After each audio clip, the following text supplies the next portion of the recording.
वाणी दोहों, चौपाइयों, शब्दों के रूप में बोली गई है। इसमें पद्य भाग में राग तथा पद के अनुसार वाणी बोली जाती है। यह अमृतवाणी क्षेत्रीय भाषा में है। क्षेत्रीय भाषा यानी हरियाणवी भाषा में है, जिससे भावार्थ को समझना जनसाधारण के वश की बात नहीं है। यानी गुरुदेव भगवान कह रहे हैं कि ये जो तीनों समय की जो आरती है, इनमें जो वाणियां हैं, जो गरीबदास जी महाराज जी के सदग्रंथ साहिब से ली गई हैं और कबीर परमेश्वर जी के कबीर सागर से ली गई हैं, ये क्षेत्रीय भाषा में हैं, जिससे भावार्थ को समझना जनसाधारण के बस की बात नहीं है। यानी ये जनसाधारण शब्द जो परमात्मा ने यूज किया है, इसको हमने समझना है। जनसाधारण के बस की बात नहीं है। इसका मतलब सतगुरु रामपाल जी परमेश्वर जी ही एकमात्र वो शक्ति हैं, वो परमेश्वर हैं, वो खुदा हैं, वो तत्वदर्शी संत हैं जो इन वाणियों का खुलासा कर सकते हैं।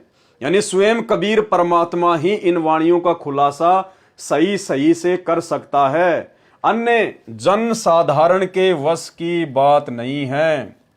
21 ब्रह्मांड में जितने भी प्राणी हैं, 33 करोड़ देवी देवता, ब्रह्मा विष्णु महेश और दुर्गा और काल, ये भी जन साधारण की श्रेणी में हैं परमेश्वर जी के आगे।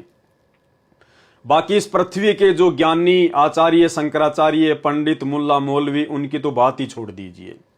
तो परमेश्वर कह रहे हैं इसके भावार्थ को समझना कि इन वाणियों का क्या रहस्य है, क्या गूढ़ ज्ञान इनमें छुपा हुआ है। ये वाणियां भक्ति और परमेश्वर के विषय में क्या समझाना चाहती हैं। कहते हैं जन साधारण के वश की बात नहीं है। तो भाइयों और बहनों, अब हमने ये गलती करना छोड़ना होगा। कौन सी गलती? संत रामपाल जी को जन साधारण मानने की गलती। जो गलती सतलोक आश्रमों से जुड़े हुए 90% भाई बहन कर रहे हैं। गुरु मानुष कर जानते ते नर कहिए अंध, ओवे दुखी संसार में आ गए यम के फंद।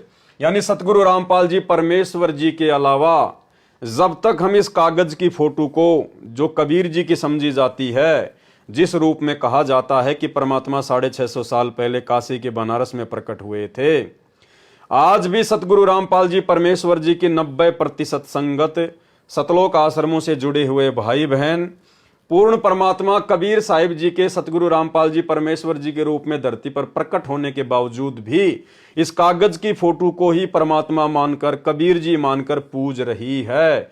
इस फोटो को भगवान मानकर जून के महीने में कबीर प्रकट दिवस मना रही है।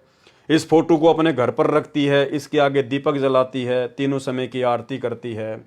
तो परमेश्वर जी कह रहे हैं कि इन वाणियों को समझाना जनसाधारण के वश की बात नहीं है। अब जनसाधारण के वश की बात नहीं है तो फिर संत रामपाल जी कोई जनसाधारण व्यक्ति नहीं है, क्योंकि जनसाधारण व्यक्ति तो इनके सरलार्थ को समझ ही नहीं सकता, कर ही नहीं सकता। गुरुदेव ने स्पष्ट लिख दिया यहां पर। और 21 ब्रह्मांड में सतगुरु रामपाल जी परमेश्वर जी के अलावा सब के सब जनसाधारण हैं, मनुष्य हैं, 2 कोटि के जीव हैं। तो अब हमने इस बात को समझना होगा, परमेश्वर जी के इन संकेतों को समझना होगा। अब हमने अपने परमेश्वर जी को परमेश्वर जी के रूप में ही मानना होगा, पूजना होगा। इन्हीं की भक्ति से, इन्हीं को परमात्मा मानने से, इन्हीं को अपने इष्ट रूप में मानकर पूजा करने से आप और हमारा वर्तमान में कलयुग की पिछली पीढ़ी में पूर्ण मोक्ष होगा। अन्यथा नहीं हो सकता, क्योंकि गरीबदास जी ने अपनी वाणियों में स्पष्ट कर दिया है कि गुरु मानुष कर जानते वो नर कहिए अंध, वह दुखी संसार में आ गए यम के फंद। तो गुरु को मानुष मानने का मतलब है गुरु जी के अलावा किसी और को भगवान मानना।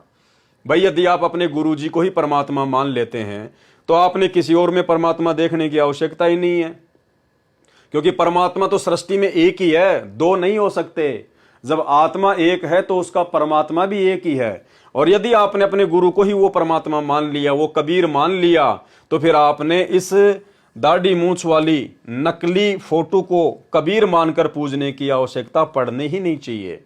और जब तक आप इस फोटो को भगवान मानते हैं, इसको पूजते हैं, इसको दंडवत करते हैं, अपने घर पर रखते हैं, इसका प्रकट दिवस मनाते हैं, तो यही समझा जाएगा कि अभी तक आपने अपने गुरुदेव भगवान को केवल जन साधारण की श्रेणी में रखा हुआ है।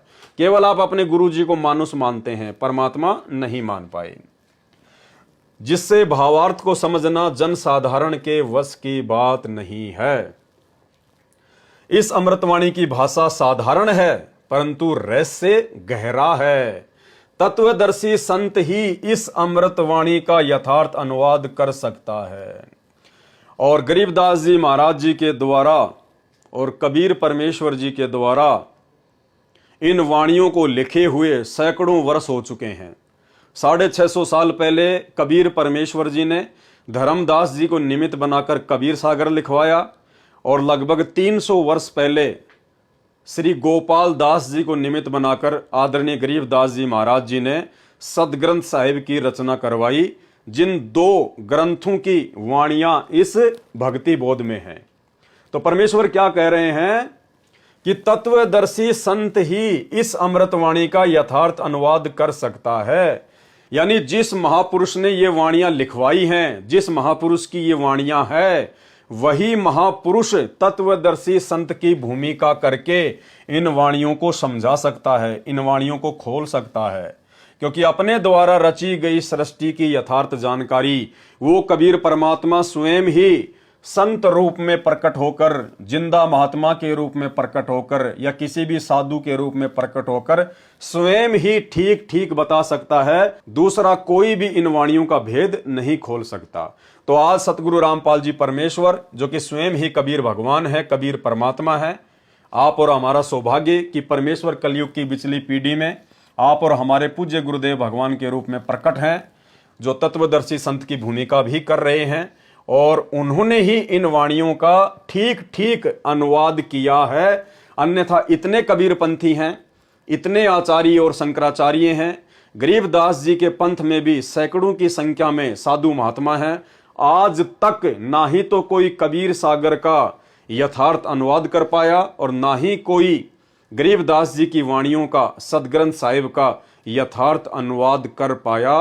केवल सतगुरु रामपाल जी परमेश्वर ही ना केवल कबीर सागर का, ना केवल सदग्रंथ साहिब का, सभी धर्मों के सभी सदग्रंथों का यथार्थ अनुवाद कर चुके हैं, जो जन साधारण के पास में उपलब्ध हैं। तो इससे भी यह सिद्ध हो जाता है कि सतगुरु रामपाल जी परमेश्वर, जो वर्तमान में तत्वदर्शी संत की भूमिका में हैं, ये स्वयं ही कबीर परमात्मा है, कबीर भगवान है। जैसे श्री मद् भगवत गीता के श्लोक हैं, ऐसे ही भक्ति बोध में लिखी अमृतवाणी के दोहे श्लोक हैं। श्री मद् भगवत गीता को लिखे लगभग 5500 वर्ष हो चुके हैं। सैकड़ों अनुवादकों ने वर्षों पूर्व हिंदी या अन्य भाषाओं में अनुवाद भी कर रखा है, परंतु किसी का अनुवाद भी प्रकरण के अनुरूप नहीं है।